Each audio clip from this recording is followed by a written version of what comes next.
आज हम बात करेंगे 2006 की फिल्म ए गुड ईयर के बारे में। ये कहानी है लंदन में रह रहे इन्वेस्टमेंट बैंकर मैक्स की, जिसे अपने चाचा से विरासत में एक बंगला और फैम हाउस मिला और उसने बेचने के लिए फ्रांस जाने का फैसला किया। मैक्स ने बचपन में ही अपने माता पिता को एक कार एक्सीडेंट में खो दिया, जिसके बाद वो गर्मी की छुट्टियां बिताने के लिए अपने चाचा हेनरी के पास जाया करता था। फ्रांस के रहीसी इलाके में हेनरी के घर पर समय बिताकर मैक्स ने हेनरी से जिंदगी जीने के मायने सीखे और साथ ही छोटी छोटी चीजों की अहमियत के बारे में भी सीखने लगा। पर हेनरी के सिखाने के बावजूद मैक्स ईमानदारी की अहमियत नहीं सीख पाया और कुछ साल बाद लंदन में मैक्स एक बैंक मैनेजर बन गया, जो सक्सेसफुल तो है, पर अब वो एक घमंडी आदमी है जो हर वक्त सिर्फ और सिर्फ अपने काम में डूबा रहता है। वो ना तो अपने साथ काम कर रहे लोगों की इज्जत करता है और ना ही दूसरे इन्वेस्टमेंट बैंकर्स को वो पसंद है। सिर्फ पैसा कमाना मैक्स का इकलौता शौक होता है। एक रात मैक्स के लिए फ्रांस से एक चिट्ठी आई जिसमें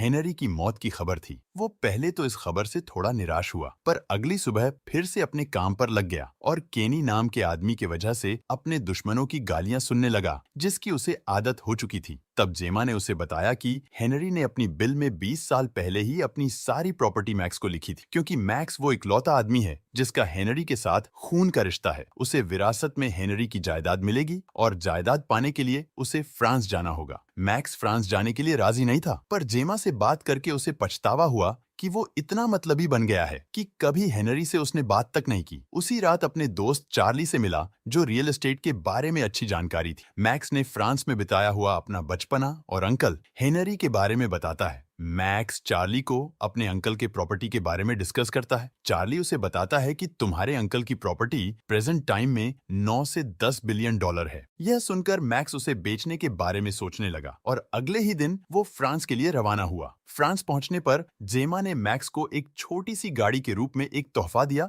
और मैक्स का काम संभालने का जिम्मा केनी ने उठाया। प्रोविंस के गलियों में मैक्स अपने अंकल का घर भूल गया और वो जीपीएस सिस्टम की मदद से सही रास्ता ढूंढने की कोशिश करने लगा। कई घंटे बाद आखिरकार उसे हेनरी का घर मिल ही गया। घर का हर को ना देखने के बाद मैक्स घर में गया, पर वहां उसे कोई नहीं मिला। सालों बाद उस घर को देखने पर मैक्स को अपना बचपन याद आने लगा और धीरे धीरे उसे अपना बिता हुआ अतीत और हेनरी के साथ बिताया हुआ वक्त उसे याद आया कि किस तरह खेलते हुए हेनरी ने उसे समझाया था कि जीतने से इंसान को कोई सीख नहीं मिलती और हार कर ही हमें अपनी गलतियों को सुधारने का मौका मिलता है। मैक्स जैसे ही खेतों में गया तो उसे फ्रांसिस नाम का एक आदमी मिला, जो सालों से वहां उस प्रॉपर्टी की देखरेख कर रहा है, और उसके कुत्ते को मैक्स बिल्कुल पसंद नहीं आया। कुछ देर तक उससे बातें करने के बाद मैक्स घर में गया और हेनरी की बनाई हुई वाइन के मजे लेने लगा, पर ना तो उसे वाइन अच्छी लगी और ना ही अगली सुबह उसे घर में खाने को कुछ अच्छा मिला। उसे फ्रांसिस की पत्नी मिली, जिसे मैक्स को पिछली बार बचपन में देखा था और उसके लिए ब्रेकफास्ट बनाती है। और कुछ देर बाद जेमा ने बताया कि मैक्स के कारनामों की वजह से उनके बॉस पर सवाल उठ रहे हैं और वो उसी शाम मैक्स के साथ एक मीटिंग करना चाहता है, जिसके बाद मैक्स वहां से फौरन निकल गया। और इस बीच चार्ली से फोन पर बात करने की वजह से उसने एक लड़की को बीच रास्ते में टक्कर मार दी, जिससे वह डिसबैलेंस होकर गिर गई। मैक्स हेनरी की वकील नेडिली से मिलकर उसे बताया कि वह इस प्रॉपर्टी को बेचना चाहता है, पर नेडिली जानती थी कि हेनरी ऐसा नहीं चाहता था, क्योंकि वह विन्यार्ड ही फ्रांसिस और उसके परिवार का सहारा है, क्योंकि ये 20 साल से वही काम कर रहे हैं और ये उनके घर जैसा लगता है। और फ्रांसिस ने भी ना बेचने के लिए मैक्स से रिक्वेस्ट की। मैक्स को इस बात से पछतावा तो हुआ, पर उसकी एक भी नहीं सुनी। निकलने से पहले मैक्स ने प्रॉपर्टी की तस्वीरें लेने लगा। जब वो डाइविंग बोर्ड पर खड़ा होकर स्विमिंग पूल का फोटो ले रहा था, तभी डिसबैलेंस होने से वह स्विमिंग पूल में गिर जाता है। वो पूल से निकलने की काफी कोशिश करता है, पर पूल की ज्यादा हाइट होने के कारण मैक्स वहीं फंस जाता है। तो दूसरी तरफ वहां मौजूद लड़की को वो कार नजर आई, जिसकी वजह से वो सड़क पर गिरी थी, और जब वो मैक्स के सामने आई तो मैक्स उसकी खूबसूरती देखकर फिदा हो गया। मैक्स की मदद करने के बजाय उस लड़की ने उसका काम और खराब कर दिया और वह समय पर मीटिंग में नहीं पहुंच पाया। किसी तरह वो पूल से बाहर तो निकला, पर बहुत देर हो चुकी थी, क्योंकि एक हफ्ते के लिए मैक्स को सस्पेंड कर दिया गया था। अगली सुबह मैक्स अपने अंकल के कपड़े पहनकर सारे घर को अच्छे से देखता है, पर चार्ली ने जब उसे बताया कि वो जल्द ही प्रॉपर्टी बेच देगा, तो मैक्स के लिए एक हफ्ता अब ज्यादा लंबा नहीं लग रहा था। वो घर बेचने के लिए उस घर की हालत ठीक करने लगा, पर एरिया बड़ा होने के कारण मैक्स फ्रांसिस से मदद मांगता है, पर उसने मदद करने से मना कर देता है। तब उसने फ्रांसिस से वादा किया कि प्रॉपर्टी बेचने के बाद भी वो बिलियार्ड्स में रह सकता है, जिसके बाद फ्रांस अपने पिता के साथ मैक्स की मदद करने लगा। घर की मरम्मत करते हुए फिर से मैक्स को अपना बचपन याद आने लगा और कुछ पलों के लिए उसे खुशी तो मिली। पर अगले दिन क्रिस्टीन नाम की एक लड़की उस घर में आ पहुंची और उसने बताया कि वो हेनरी की नाजायज बेटी है। क्रिस्टीन यूरोप के ट्रिप पर निकली थी और अपने पिता से जिंदगी में पहली बार मिलने आई थी, पर मैक्स ने उसे प्रॉपर्टी के बारे में कुछ नहीं बताया, सिर्फ हेनरी की मौत के बारे में ही बताया। इसके बाद मैक्स तुरंत अपने लॉयर नेडली से मिला। नेडली ने मैक्स को बताया कि फ्रेंच कानून के तहत क्रिस्टीन चाहे हेनरी की नाजायज औलाद क्यों ना हो, उसके जायदाद की हकदार वो अकेली है। नेडली की राय थी कि इस मामले को कोर्ट तक ना ले जाया जाए, क्योंकि वो मैक्स के लिए अच्छा नहीं होगा। घर लौटते हुए मैक्स फैनी को देखता है, जिसका एक कैफे होता है, और मैक्स कार पार्क करके उससे मिलने के लिए जाता है। फैनी जो अपने कैफे में आए हुए कस्टमर को अटेंड कर रही होती है, जो मैक्स को देखकर बेहद नाराज होती है, क्योंकि उसने अपनी गाड़ी से गिरा दिया था, और उससे बेहद रुडली बात करती है और अपना लहंगा उठाकर अपनी थाई पर लगी चोट को भी दिखाती है, जो मैक्स की वजह से लगी थी। अपनी बेइज्जती करवाकर मैक्स जब घर आता है तो फ्रांसिस घर की सफाई कर रहा होता है। मैक्स फैनी के बारे में पूछता है। फ्रांसिस उसे बताता है फैनी तलाकशुदा है, वह एक लड़के से शादी करने वाली थी, पर उस लड़के ने उसके साथ बुरा बर्ताव किया और इसीलिए उसने फैसला कर लिया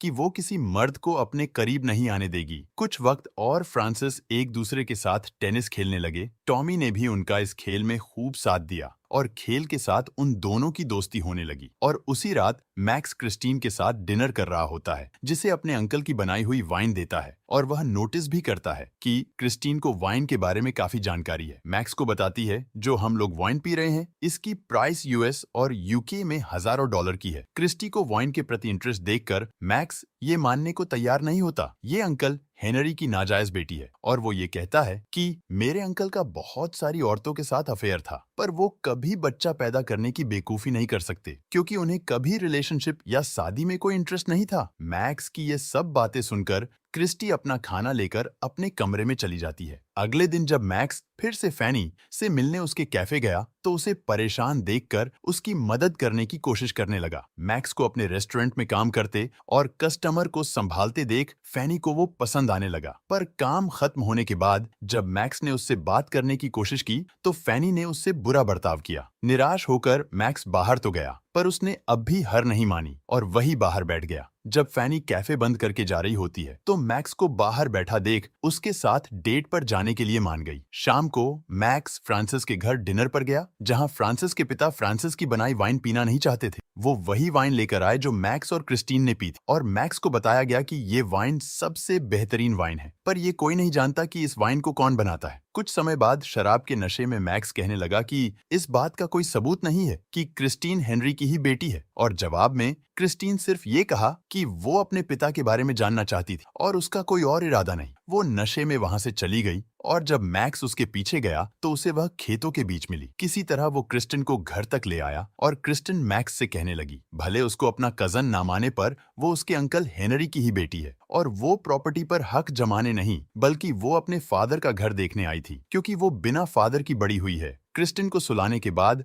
मैक्स को उसके लिए बुरा लगता है, क्योंकि एक अनाथ होने की वजह से वो जानता है कि बिना पेरेंट के बड़ा होना कैसा लगता है। अगले दिन मैक्स देखता है कि क्रिस्टिन हैंगओवर में अंकल हेनरी की पुरानी डायरी और फोटोज पूल में फेंक रही है, क्योंकि अब उसके लिए ये सब यूजलेस है। अब मैक्स वो सब सारी चीजें पूल से निकालता है। मैक्स देखता है कि उसके अंकल की डायरी में क्रिस्टिन की मोम का जिक्र है, और साथ ही उस डायरी में ठीक वैसे ही एक फोटो है जैसे क्रिस्टिन के पास है, जिसका मतलब जरूर क्रिस्टिन के मोम से सीरियस अफेयर था और क्रिस्टिन उन्हीं की बेटी है। और कुछ ही देर बाद चार्ली मैक्स को फोन करता है और कहता है वो उसके अंकल के घर आ चुका है। फिर वो अपने दोस्त को वहीं छोड़कर फैनी से मिलने चला गया। कुछ देर बाद चार्ली को क्रिस्टीन मिली और उसे एक ऐसा मौका मिला जिसे वो छोड़ना नहीं चाहता था। एक तरफ मैक्स और फैनी एक दूसरे के करीब आ रहे थे, तो दूसरी तरफ चार्ली क्रिस्टीन के करीब आ रहा था। उसी रात मैक्स और फैनी साथ रहे, पर अगली सुबह फैनी बिना बताए वहां से जाने लगी। जब मैक्स नींद से जागा तो उसने फैनी से जाने की वजह पूछी,